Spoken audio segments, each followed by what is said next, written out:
Very good evening सभी को। सभी जम्मू कश्मीर के जितने भी स्टूडेंट्स हैं उन सब के लिए आज हमारा पहला लेक्चर है और मैं आशा करता हूं, मैं होप करता हूं कि बहुत अच्छी बात है।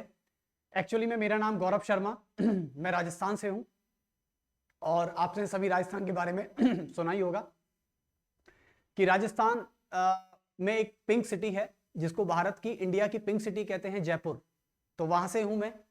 थोड़ा बहुत लैंग्वेज का इशू हो सकता है लेकिन प्लीज थोड़ा कंप्रोमाइज कीजिएगा।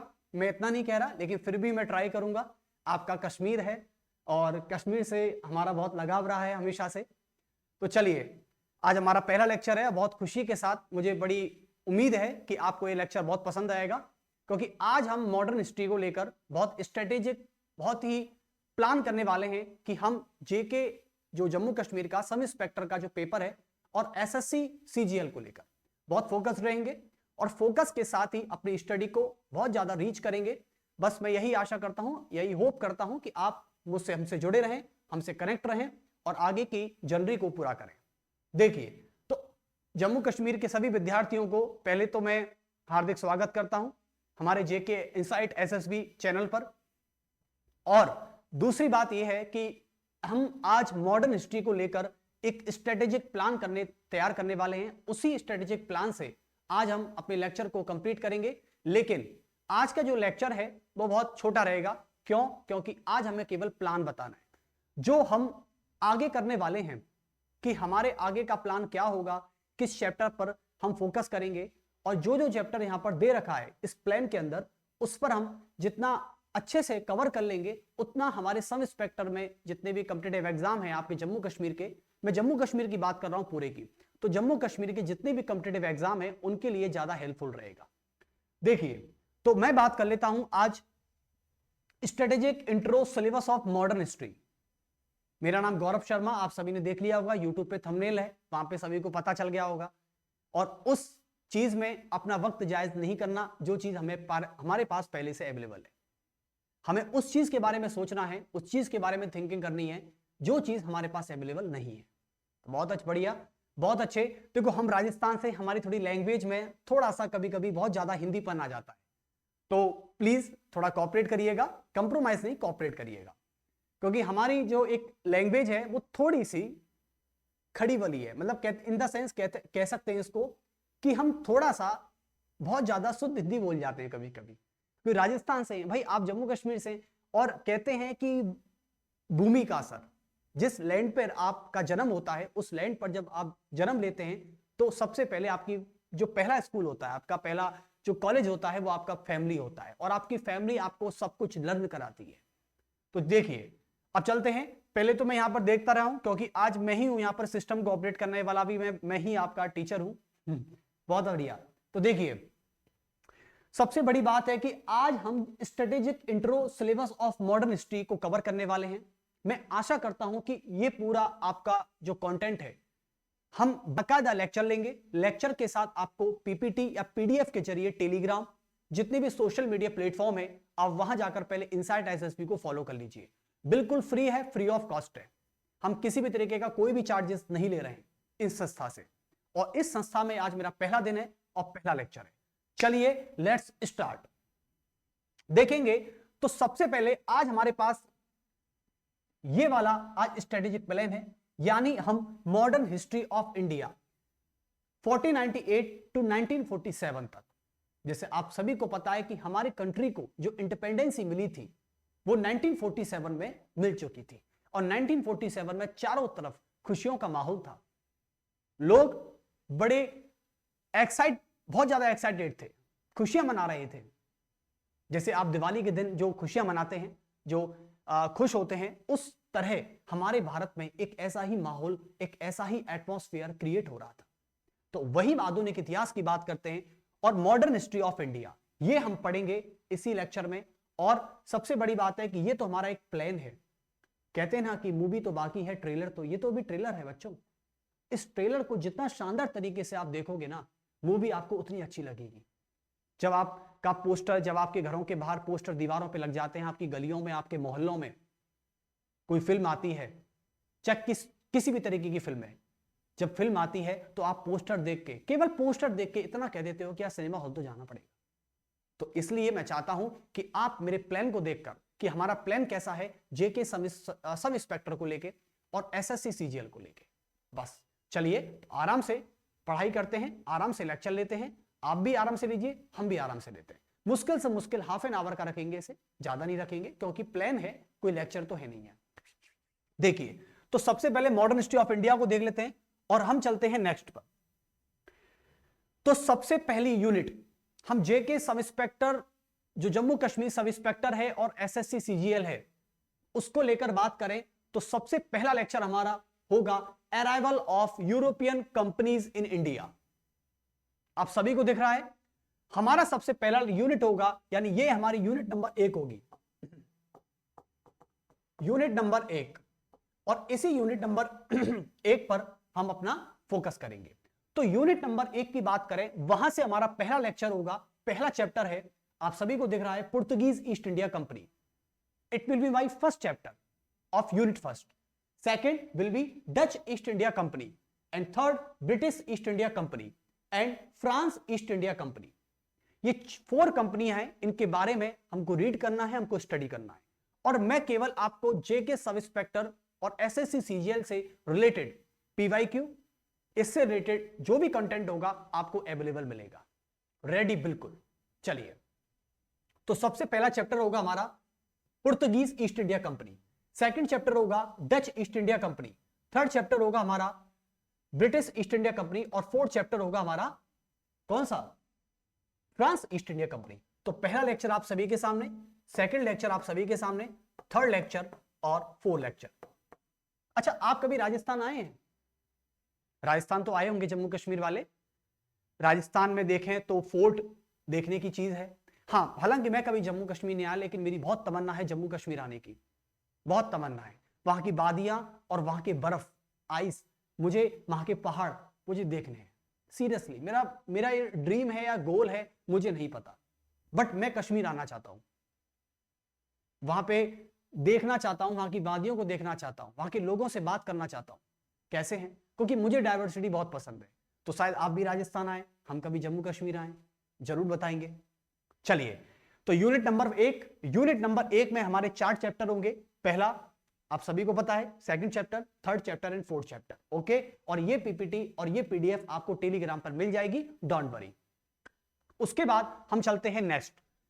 हमारी जो नेक्स्ट यूनिट होती है, देखिए, वाह क्या बात है, एकदम नजारे ही बदल गए। देखिए, ब्रिटिश कॉन्क्वेस्ट ऑफ बंगाल, यानी ब्रिटिश कॉन्क्वेस्ट ऑफ बंगाल की बात करें, यानी अंग्रेजों ने बंगाल पर अपना जीत कैसे प्राप्त की। कहते हैं ना, किसी चीज को जीतना। आपको पता है कि हमारे भारत में ऐसे कई सारे किंगडम हुए जिन्होंने किसी ना किसी प्रकार से अपनी जीत हासिल की। जीतना क्या होता है? जिस आप एग्जाम में बैठोगे उसे जीतना तो कहते हैं। अब आप जीतोगे हारोगे, ये आपकी हार्ड वर्क और स्मार्ट वर्क पर डिपेंड करता है। ओके, तो ब्रिटिश कॉन्क्वेस्ट ऑफ बंगाल, यानी अंग्रेजों ने बंगाल को कैसे जीता, हाउ टू वॉन, इसमें बात करते हैं। तो ये हमारी सेकंड यूनिट होगी। मेरी माइक की वॉइस प्रॉपर आ रही है आप सभी को? बहुत अच्छे। तो हमारी सेकंड यूनिट होगी situation of Bengal before conquest of Bengal and conquest of Bengal. यानी मैं इतना कहना चाहता हूं कि पहले यदि हम ये पढ़ना चाहते हैं सेकंड यूनिट, तो इससे पहले हमें बंगाल की पहले की सिचुएशन देखनी होगी, और उसके बाद जब बंगाल को अंग्रेजों ने पूरी तरह अपने कब्जे में ले लिया था, उस कब्जे के बाद फिर बंगाल की क्या सिचुएशन हो गई थी, हम इतना जानेंगे। तो इसी प्रकार से हमारा पहला चैप्टर होगा सिराजुद्दौला वर्सेस ब्रिटिश, जिसमें हम प्लासी का वॉर पढ़ेंगे। Second chapter will be Mir Jafar versus Mir Qasim, जिसमें हम वॉर ऑफ बक्सर पढ़ेंगे। Third chapter will be treaty of Allahabad and Awadh, जो 1765 में हुई थी। आप देख पा रहे हैं सभी, और मेरी जो वॉइस है वो प्रॉपर तरीके से आप तक पहुंच रही है? Very good. और अगली बार से हम लाइव आने वाले हैं, डोंट वरी। हमारा और आपका सामना आमने सामने होगा। बस ये है कि हम कैमरे के सामने हैं और आप भी स्क्रीन के सामने बैठे हैं। तो सबसे बड़ी बात है, हम इस तरीके का चार्ट आपके सामने लेकर आए ताकि आपको अच्छा लगे, ताकि आपके पास पूरी स्ट्रेटेजी रहे। बच्चों एक बात याद रख लो, बिना स्ट्रेटेजी के मैदान में उतरोगे तो हारोगे। ये यकीनन है, मैं आपको झूठी तसल्ली नहीं दे रहा कि बेटा 1 घंटे पढ़ लो, 1 आवर पढ़ने से एग्जाम फाइट हो जाता है, एग्जाम कंप्लीट हो जाता है। ये सब ढोंगबाजी है, मैं ऐसा कुछ नहीं कहना चाहता।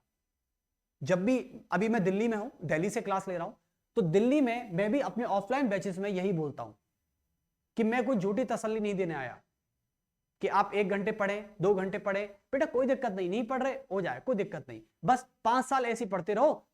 अरे क्यों पढ़ना 5 साल यार, 5 साल पढ़ने की जरूरत ही नहीं है आपको। आपको केवल और केवल अपना 1 साल देना है, 6 महीने देना है, दैट्स इट। अब उसमें आपको मेहनत कैसी करनी है ये आप देख लीजिए। और सब इंस्पेक्टर का एग्जाम आने वाला है जम्मू कश्मीर में, तो सिराजुद्दौला वर्सेस ब्रिटिश, जिसमें प्लासी बक्सर पढ़ेंगे हम, प्लासी बक्सर वॉर पढ़ेंगे, और एक पढ़ेंगे ट्रीटी के बारे में। ये हमारे यूनिट नंबर 2 का पहला चैप्टर होगा। ये चैप्टर नंबर पहला होगा हमारा। उसके बाद करते हैं, ये हमारा 2nd चैप्टर होगा, और नेक्स्ट करें तो ये हमारा चैप्टर नंबर 3 होगा।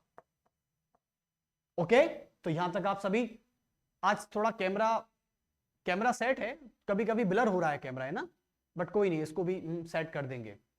कैमरा कई बार ब्लर हो रहा है, बट नजर आ रहा है ना आपको, देखो अभी भी ब्लर हो रहा है शायद, है ना। ये भी जूम इन कर रहा है भाई साहब, ये भी जूम इन कर रहा है। चलिए, ओके, 2nd यूनिट हमारी क्या होगी, British conquest of Bengal. Okay, ये हमारे चैप्टर होंगे। उसके बाद बात करते हैं स्टूडेंट्स, देखिए उसके बाद हमारा यानी आफ्टर 2nd यूनिट के बाद हमारी 3rd यूनिट होगी इंपॉर्टेंट वॉर। इंपॉर्टेंट वॉर के बारे में हम 3rd यूनिट में पढ़ेंगे। किस में पढ़ेंगे, 3rd यूनिट में। तो ये हमारी जो यूनिट होगी ये 3rd यूनिट होगी।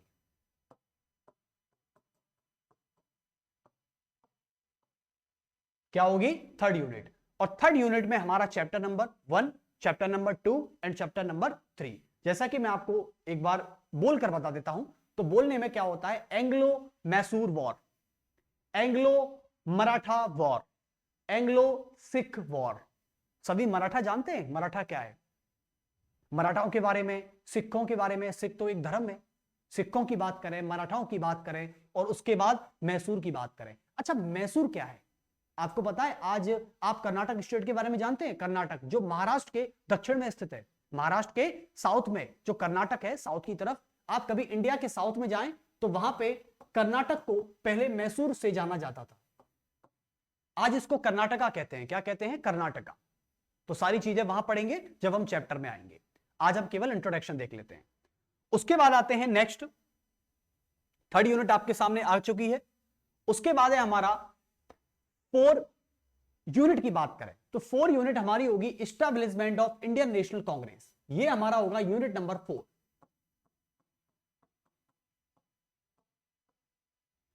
यूनिट नंबर 4 होगी, और यूनिट नंबर 4 में हम establish of Indian national Congress पढ़ाएंगे कि जब इंडियन नेशनल कांग्रेस, आज आप देखते हैं अभी जम्मू कश्मीर में चुनाव हुए थे, इलेक्शन हुए थे ना। ऑनरेबल चीफ मिनिस्टर कौन है वहां के, Omar Abdullah ji, Omar Abdullah honourable chief minister of the Jammu Kashmir. तो वहां पे जब इलेक्शन हो रहे थे, आप सभी ने देखा होगा, वहां पे पॉलिटिकल पार्टीज में जो एक्टिव थी वो बीजेपी थी, बीजेपी के अलावा कांग्रेस, कांग्रेस के अलावा वहां की जो नेशनल कॉन्फ्रेंस पार्टी है जिससे उमर अब्दुल्ला आते हैं वहां के, तो वो एक्टिव पार्टी थी। ऐसे आप देख सकते हैं कि हमारे इंडियन नेशनल कांग्रेस को एस्टैब्लिशमेंट कब किया गया था। उसके बाद हमारा पहला चैप्टर होगा लिबरलिज्म फेजेस ऑफ आईएनसी, यानी इंडियन नेशनल कांग्रेस का जो लिबरलिज्म फेज है वो कैसा था। तो हम पढ़ेंगे 1885 से लेके 05 में। और आपको इतना बता दूं कि आईएनसी, जैसे आज आप इंडियन नेशनल कांग्रेस को पार्टी के रूप में जानते हैं, एक पॉलिटिकल पार्टी है आज जिसमें राहुल गांधी, सोनिया गांधी जी पढ़ते हैं आप, तो आईएनसी की बात करें, आईएनसी की एस्टैब्लिशमेंट 1885 में की गई थी, 1885 में की गई थी, 1885 में। उसके बाद 2nd चैप्टर होगा हमारा important session of the Indian national Congress, यानी हमारे इंडियन नेशनल कांग्रेस के इंपॉर्टेंट सेशन कैसे कैसे रहे, एक ये देखेंगे। तो ये हमारा 2nd चैप्टर होगा, और ये हमारा 1st चैप्टर होगा। ओके, 3rd चैप्टर की बात करें, concept of safety ball. Safety ball का कॉन्सेप्ट क्या होता है ये हमारे थर्ड चैप्टर में आएगा। और उसके बाद after important policies of Britishers, यानी हम इंपॉर्टेंट पॉलिसी पढ़ेंगे अंग्रेजों की, ब्रिटिशर्सों की, क्योंकि ब्रिटिशर्स आपको पता है अंग्रेजों का जम्मू कश्मीर एक घर हुआ करता था, और वो घर आप सभी को पता है कि अंग्रेज जब भी कभी छुट्टी बिताने जाते थे, हॉलिडे या वैकेशन पे जाते थे, तो हॉलिडे वैकेशन वो हमेशा इंडिया के नॉर्थ में ही सेलिब्रेट करते थे। क्यों? क्योंकि वहां पर ठंड हुआ करती थी। आप जो भी पता है कि हमारे इंडिया का जो नॉर्थ जो रीजन है, जैसे कि उत्तराखंड है, हिमाचल है, हिमाचल से ऊपर जम्मू कश्मीर है, फिर उसके साइड में लद्दाख है, यहां पर ऑलमोस्ट साल भर ठंड पड़ती है, कोल्ड पड़ता है। ठीक है, उसके बाद आप थोड़ा सा इंडिया से नीचे आते हैं, जैसे राजस्थान से मैं हूं, तो राजस्थान में लगभग गर्मी बहुत तेज पड़ती है।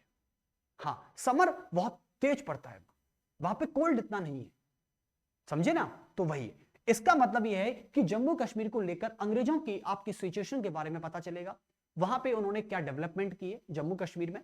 तो ऐसे करके कुछ इंपॉर्टेंट पॉलिसीज पढ़ेंगे हम। ये हमारा फोर्थ चैप्टर होगा। क्या होगा? Fourth chapter. नेक्स्ट हम बात करते हैं आपसे, देखिए, वाओ क्या बात है, महात्मा गांधी जी खुद ही सामने आ गए हमारे। आज कैमरा बहुत ब्लर कर रहा है, बट मैनेज कर लीजिएगा आप, है ना, क्योंकि आज ऑपरेटर नहीं था, और ऑपरेटर ना होने के रीजन से हमने खुद ने ही सेट किया है, तो थोड़ा बहुत डिस्टरबेंस हो सकता है क्लास में, कैमरे का, टेक्निकल इशू का, बट इतना इशू नहीं है जितना मैं समझ रहा हूं, जितना आप समझ रहे हैं। ठीक ठाक चल रहा है हमारा काम आज के दिन। बस आज इंट्रो है, इसलिए हमने इंट्रो रखा था, क्योंकि पहले दिन पता नहीं क्या मुसीबत आ जाए, इसलिए तो इंट्रो ज्यादा अच्छा है, और इंट्रो हो जाए तो अच्छी बात है। आपका हमसे, हमारा आपसे, यदि इंट्रो हो जाए, और सिलेबस का आपसे और आपका सिलेबस से यदि इंट्रो हो जाए तो इसमें क्या बुराई है। देखिए, तो अब बात करते हैं हमारी जो कौन सी यूनिट है, ये हमारी 5 यूनिट होगी। क्या होगी? Unit number 5। तो यूनिट नंबर 5 के बारे में देखेंगे। यूनिट नंबर 5 है Gandhian era, rise of Gandhi. जब गांधी जी भारत में आए हुए थे, और कहां से आए थे ये बात हम चैप्टर में देखेंगे। तो गांधी वर्सेस साउथ अफ्रीका, ये हमारा पहला चैप्टर होगा, जैसा कि आप सभी को दिख रहा है। उसके बाद हमारा नेक्स्ट चैप्टर होगा Gandhi arrivals in India.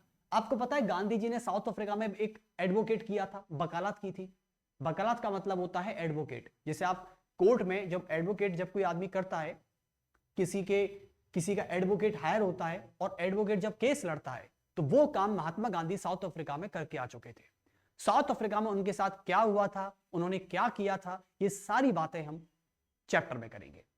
Next third chapter है हमारा चंपारण मूवमेंट। क्या है? चंपारण मूवमेंट। तो ये हमारा थर्ड चैप्टर होगा। नेक्स्ट आते हैं फोर्थ चैप्टर, उसमें होगा हमारा अहमदाबाद डिसओबीडियंस 1918। फिफ्थ चैप्टर हमारा Gujarat Kheda disobedience 1918। Okay, and next Mahatma Gandhi खुद खड़े हैं। महात्मा गांधी जी कितने प्यारे लग रहे हैं यार, कितने प्यारे लग रहे हैं। और मैं आपसे बता दूं, जब भी हम कभी लेक्चर लेंगे, लाइव लेक्चर होगा, तो मैं ये नहीं कह रहा कि आप क्वेश्चन ना पूछें, आप किसी भी तरीके का कोई भी क्वेश्चन पूछिए, बस कोई ऐसा क्वेश्चन नहीं होना चाहिए जिसका जवाब मैं ना ही दे पाऊं। इन द सेंस कोई उल्टा सीधा क्वेश्चन नहीं होना चाहिए, क्योंकि जब मैं ऑफलाइन बैच में पढ़ाता हूं तो वहां भी बच्चे बहुत कभी कभी मस्ती के दिमाग में होते हैं, उल्टा सीधा क्वेश्चन पूछ लेते हैं। लेकिन मैं तो कह रहा हूं कि कुछ तो पूछिए, चुप मत रहिए। बस जहां पर आप चुप हो गए वहां दिक्कत है। चुप नहीं होना है, अपने आप को इंट्रोवर्ट फील नहीं करना है, एक्सट्रोवर्ट बनना है। ओके, तो फिफ्थ चैप्टर हमारा होगा Gujarat Kheda disobedience. Okay, 1918। Next बात करते हैं, नेक्स्ट है हमारे पास, वाओ ये क्या हो गया? ये तो बिल्कुल पूरा अच्छा दिख पा रहा है ना आपको सभी को कैमरे में? कैमरा तो बिल्कुल जूम कर रहा है सब तरीके से। तो ये है एक तरह से मुझे थोड़ा बहुत मूवमेंट का नजर आ रहा है। जहां पर मूवमेंट होता है वहां पर लोग ऑटोमेटिकली इकट्ठा हो जाते हैं। क्या हो जाते हैं? इकट्ठा हो जाते हैं, एक जगह एक साथ खड़े हो जाते हैं। तो वो जो नजारा होता है वो मूवमेंट का होता है। अब जैसे बात करते हैं इंपॉर्टेंट इवेंट्स एंड मूवमेंट्स। ये हमारी यूनिट नंबर 6 होगी। क्या होगी? Unit number 6। ओके, और यूनिट नंबर 6 की बात करें तो फर्स्ट हमारा पहला चैप्टर होगा Montagu Chelmsford reform 1990।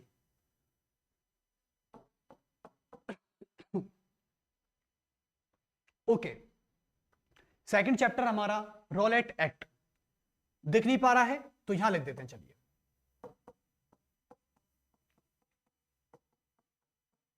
Rowlatt act, okay, ये हमारा सेकंड चैप्टर होगा। थर्ड की बात करें तो जलियांवाला ब्लड शेड, यानी जलियांवाला हत्याकांड। हत्याकांड का मतलब पता है? कत्लेआम होता है। क्या होता है? कत्लेआम।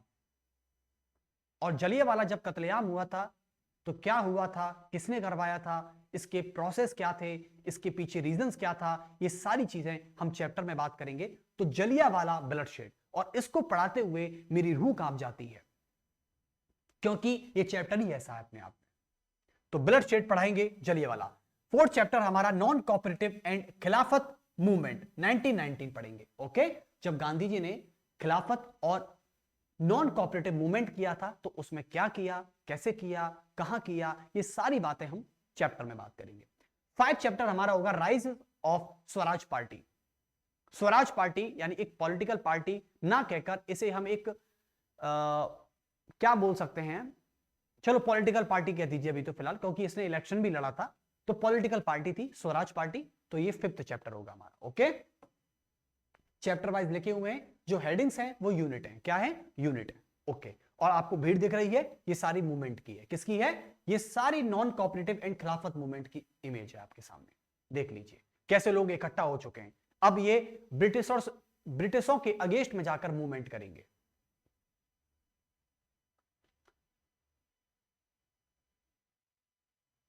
ओके, तो नेक्स्ट चलते हैं आगे। वाह, ये क्या है? ओके, ये है हमारे इंपॉर्टेंट कमीशंस एंड सेशन या पैक्ट।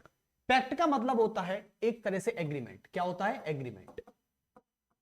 ये एक एग्रीमेंट है। क्या है? एग्रीमेंट। तो पैक्ट का मतलब होता है एग्रीमेंट। ओके, तो ये एग्रीमेंट हो गया। फर्स्ट है हमारा, फर्स्ट चैप्टर होगा साइमन कमीशन। क्या होगा? Simon commission. तो पहला चैप्टर आपके सामने क्लियर हो चुका है। ये साइमन कमीशन क्या था, कौन थे इसमें, क्यों बनाया गया था, ये सारी चीजें हम चैप्टर में पढ़ेंगे। नेहरू रिपोर्ट की बात करें, सेकंड चैप्टर। थर्ड चैप्टर हमारा Lahore session Indian national Congress का, जब लाहौर पाकिस्तान का हिस्सा नहीं था। समझे ना? पाकिस्तान में जब तो पाकिस्तान था ही नहीं, वो पूरा भारत ही था। पाकिस्तान तो भारत से डिवाइड होने के बाद बना है, जब डिवाइडेशन रूल आया था, टू नेशन थ्योरी आई थी, तब पाकिस्तान बना है। पहले तो पाकिस्तान था ही नहीं। तो इसका मतलब है कि लाहौर सेशन पढ़ेंगे।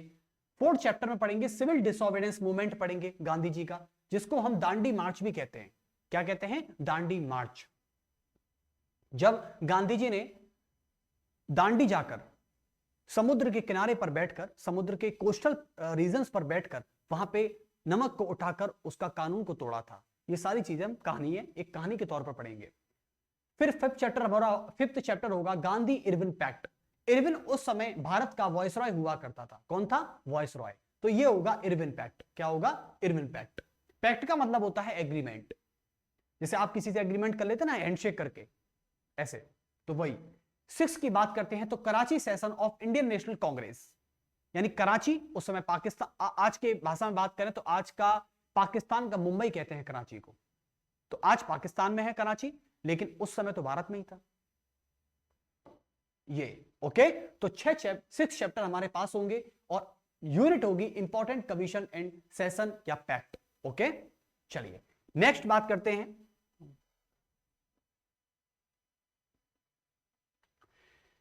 नेक्स्ट यूनिट है हमारे पास unit number 7, important conference during British rule. क्या है? Important conference during British rule, यानी जब अंग्रेज भारत पर राज कर रहे थे, भारत पर एक सरकार, जो गवर्नमेंट कायम थी, वो गवर्नमेंट थी अंग्रेजों की सरकार, जिसे ब्रिटिश गवर्नमेंट कहते हैं। और उस समय ब्रिटिश गवर्नमेंट के समय इंडिया को ब्रिटिश इंडिया कहा जाता था। उस समय की बात करें, उस टाइम की बात करें तो important conference during British rule, यानी उसमें हमारा पहला चैप्टर होगा फर्स्ट राउंड टेबल मीटिंग। क्या होगा? First round table meeting. Second chapter round table meeting. Third chapter third round table meeting, और फोर्थ चैप्टर होगा पूना पैक्ट। पैक्ट का मतलब होता है agreement. Okay, I told you. Next देखो, आप सभी को पता है ये जो इमेज है, ये इमेज है पहली राउंड टेबल मीटिंग की। किसकी है? पहले राउंड टेबल मीटिंग की इमेज आपको स्पष्ट तरीके से दिख रही है, मतलब इन द सेंस क्लियर दिख रही है। बस देखो, यही हिंदी मेरी माँ, यही इंग्लिश मात खा जाती है। मतलब ऐसा नहीं है कि इंग्लिश हम बोल नहीं पाते, राजस्थान वाले इंग्लिश बहुत अच्छे से यूज कर लेते हैं, लेकिन कहते हैं ना कि जिस जमीन पर आपका जन्म हुआ है, आपका बर्थ प्लेस है, उस बर्थ प्लेस से आप कैसे अलग हो सकते हो? एक लैंग्वेज ही तो होती है बच्चों। लैंग्वेज है जो आपके रहन सहन और आपका जन्म कहां हुआ है ये बताती है। आज जब आप मुझसे बात करोगे तो मैं आपकी लैंग्वेज समझ जाऊंगा, मैं समझूंगा कि कश्मीर से है ये। तो यही तो बात है कि लैंग्वेज जो है वो लैंग्वेज हमको बताती है कि इस व्यक्ति का जन्म, इस व्यक्ति का बर्थ किस जमीन पर हुआ है। जैसे आपकी लैंग्वेज थोड़ी डिफरेंट है, ओके, और हमारी लैंग्वेज थोड़ी डिफरेंट है, तो लेकिन इसको हम थोड़ा सा कम्युनिकेट करने की ट्राई करेंगे। ओके, ये कम्युनिकेट कर पाएंगे हम इसको। पूना पैक्ट। ओके, नेक्स्ट बात करते हैं, तो आप समझ गए ना, second chapter, third chapter and fourth chapter. Next बात करते हैं, तो नेक्स्ट क्या होगा हमारा? अच्छा, वॉइस प्रॉपर तरीके से आ रही है, मैं देख पा रहा हूं एक बार, बिल्कुल ठीक है, वॉइस आप तक पहुंची रही है, क्योंकि यहां पे तो शो हो रहा है बिल्कुल। अब बात करते हैं next, important acts and plans, mission for India's independence, यानी भारत की आजादी के लिए कौन कौन से इंपॉर्टेंट एक्ट लाए गए थे, कौन कौन से इंपॉर्टेंट मिशन लाए गए थे अंग्रेजों के, बाय ब्रिटिशर्स, यानी अंग्रेजों के द्वारा। जो अंग्रेज भारत की आजादी के लिए कौन कौन से एक्ट ला रहे थे, ये सारी बातें हम यूनिट में करेंगे। तो ये है यूनिट नंबर 8। क्या है? Unit number 8। उसके बाद हमारा पहला चैप्टर होगा India government act of 1935, August proposal 1940। अच्छा, यहां से आ जाता हूं, अब दिख रहा है, इंडियन गवर्नमेंट एक्ट 1935, पहला first chapter. Second chapter August proposal 1940, third chapter Cripps mission, fourth chapter Wavell plan, and fifth chapter होगा कैबिनेट मिशन, सिक्स चैप्टर है वॉल्कन प्लान, और सेवन चैप्टर है माउंटबेटन प्लान, जिससे टू नेशन थ्योरी आई थी, और to nation theory आने के बाद भारत और पाकिस्तान दो अलग अलग देश बन गए थे, दो अलग अलग कंट्री बन गए थे, सेपरेट कंट्री बन गए थे। ओके, तो ये यूनिट 8 है। बस इतना ही हम पूरे जम्मू कश्मीर के सब इंस्पेक्टर एग्जाम को लेकर ये 8 यूनिट पूरा कवर करेंगे, पूरे कंटेंट के साथ, बिल्कुल फ्री फॉर एवरीवन। चाहे कोई भी है, और आपके जो कलीग्स हैं उनको भी ये शेयर कर दीजिए, क्योंकि भाई अब इतनी भी जलीसी मत रखिए ना यार कि सामने वाला पढ़ ही नहीं पा रहा है, सामने वाला एजुकेशन ले ही नहीं पा रहा है। इतनी भी जलीसी ठीक नहीं है ना यार। आप मेहनत करिए अपने हिसाब से। हम जब स्टूडेंट से मिलते हैं, स्टूडेंट से पूछते हैं कि भाई अपने ऑफलाइन बैचेस में, हम दिल्ली हैं एक्चुअली में, दिल्ली से क्लास ले रहे हैं, मैं इतना बता दूं, आपको पता लग रहा है सर हम कहां से ले रहे हैं, पाताल लोक से क्लास नहीं ले रहे हैं, हम दिल्ली से क्लास ले रहे हैं। हाँ, तो एक्चुअली में क्या होता है, जब मैं स्टूडेंट से बात करता हूं तो एक स्टूडेंट दूसरे स्टूडेंट का वो ये चाहता है कि इसका सिलेक्शन ना हो। और देखो जाहिर सी बात है, आप एक तरह से एक वॉर लड़ रहे हो। क्या लड़ रहे हो? एक वॉर लड़ रहे हो। और जब आप वॉर लड़ते हो तो सामने वाले का आप हार ही चाहते हो, कि वो हार होना चाहिए, वो लूजर होना चाहिए, जीत हमारी होनी चाहिए। और युद्ध में हर कोई जीतना चाहता है, कोई हारना नहीं चाहता। लेकिन फिर भी मान लो किसी के घर पे इंटरनेट नहीं है, वो नहीं पढ़ पाता यार, तो क्या करें आप उसको ये रिकॉर्डेड लेक्चर भेज दीजिए ताकि वो देख सके। देखो आज भी आपको पता है कि इंडिया में ऐसे कई सारे प्लेसेस बने हुए हैं जहां पर इंटरनेट की सुविधा नहीं है, लेकिन हम इतना कह सकते हैं कि हमारी जो सरकार अभी काम कर रही है, बीजेपी गवर्नमेंट इंडिया में, नरेंद्र मोदी सरकार ने भारत के कई सारे गांवों में आज ऑप्टिकल फाइबर पहुंचा दिया है। और ऑप्टिकल फाइबर से यह फायदा है कि आज बच्चा हर तरीके से इंटरनेट से जुड़ा हुआ है, कनेक्ट है, और वो उसका फायदा उठा रहा है। समझे आप? फिर भी ये मतलब एक हमें शुक्रगुजार होना चाहिए सरकार का, गवर्नमेंट का। तो चलिए, ये 7 चैप्टर हमारे यहां तक होंगे, ये यूनिट नंबर 8 होगी। और आप सभी का, जम्मू कश्मीर के सभी विद्यार्थियों को मेरा बहुत बहुत हार्दिक वेलकम है। इसे कहते हैं वार्म वेलकम। क्या कहते हैं? Warm welcome. तो आप सभी का वार्म वेलकम था जो आप इस क्लास को देखें। और सबसे बड़ी बात, जो भी कोई आपका सजेशन है, आपका कोई व्यूज है, आपका कोई कमेंट है, आप प्लीज कमेंट बॉक्स में अपना कमेंट लीव कर दीजिए ना, ठीक है? वह वहां से मैं जरूर देखूंगा कि आपका कमेंट क्या है और जरूर उसका रिप्लाई भी तरीके से किया जाएगा, समय पर किया जाएगा, टाइम पर किया जाएगा। आपकी टाइम की कीमत और मेरे टाइम की कीमत बहुत इंपॉर्टेंट है, क्योंकि मैं आपको एज अ टीचर और आप एज अ स्टूडेंट दोनों के लिए समय की कीमत बहुत इंपॉर्टेंट है।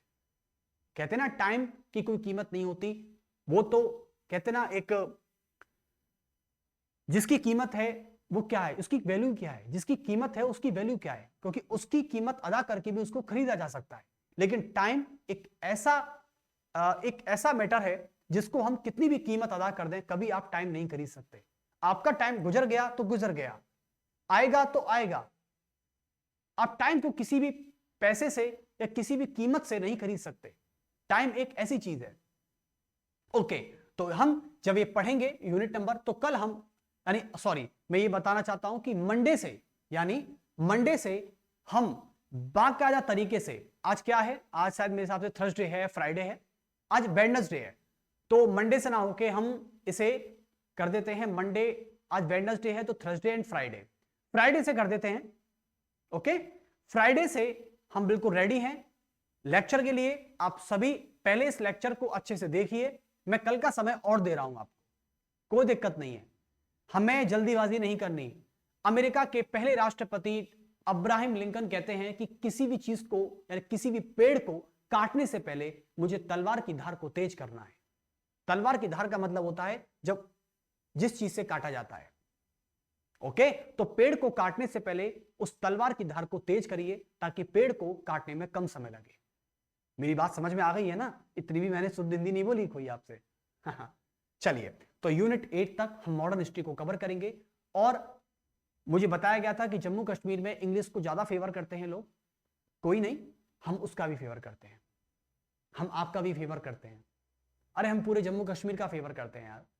जम्मू कश्मीर मेरे कितने दिन का सपना है, मैं अब तक जम्मू कश्मीर नहीं आ पाया था। सच में, मेरे कलीग्स, मेरे फ्रेंड्स मुझसे कितना कह के रह गए, यार चलते ना, सोनमर्ग घूम के आएंगे, कश्मीर वैली देख कर आएंगे। मैंने नहीं देखी रियली में। और जब सर्दियों का टाइम आता है तो कश्मीर वैली जाने का बहुत मन करता है मेरा, बट नो, हो ही नहीं पा रहा है। आप बुला लीजिए ना प्लीज, तभी तो कश्मीर आना होगा हमारा। दिल्ली से कश्मीर, दिल्ली दूर नहीं है। चलिए, और वैसे भी हम आपके चीफ मिनिस्टर उमर अब्दुल्ला कहते हैं कि अभी नरेंद्र मोदी जी का दौरा हुआ था, वहां आए थे ना आपके कश्मीर में, प्रधानमंत्री नरेंद्र मोदी आए थे, बिल्कुल। तो वहां पे उमर अब्दुल्ला जी ने बोला है कि दिल की दूरी भी कम हुई है तो दिल्ली की दूरी भी कम हो गई है। तो इसलिए कहते हैं कि दिल्ली की दूरी ज्यादा नहीं है कश्मीर से। चलिए, तो यूनिट नंबर 8 बहुत अच्छा लगा आपके साथ स्टूडेंट, बहुत अच्छा लगा सच में। मैं आज पहली बार मतलब कश्मीर के लिए, हालांकि मैंने अपनी रीजन में बहुत पढ़ाया है, मुझे करीबन 5 साल का एक्सपीरियंस है और 450 स्टूडेंट्स मेरे सिलेक्टेड है।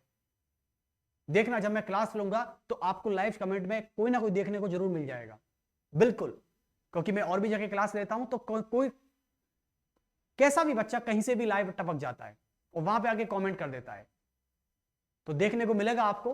और 450 बच्चे मेरे सिलेक्टेड हैं, 5 साल का 6 साल का मुझे एक्सपीरियंस है इस चीज में, तो बहुत अच्छी बात है। मेरा एक्सपीरियंस का फायदा उठाइए, और क्या, समझे? चलिए, तो फिर मिलते हैं आपसे नेक्स्ट क्लास में। कल का दिन आपके लिए ऑफ है, मतलब ऑफ इन द सेंस आप क्लास लीजिए, लेकिन कल का समय दे रहे हैं आपको। परसों से यानी हम आफ्टर टुमारो के बाद हम क्या आने वाले हैं, लाइव। और लाइव टाइम इन्हें रहेगा 6 से 7, क्या रहेगा, 6 PM to 7 PM। ओके,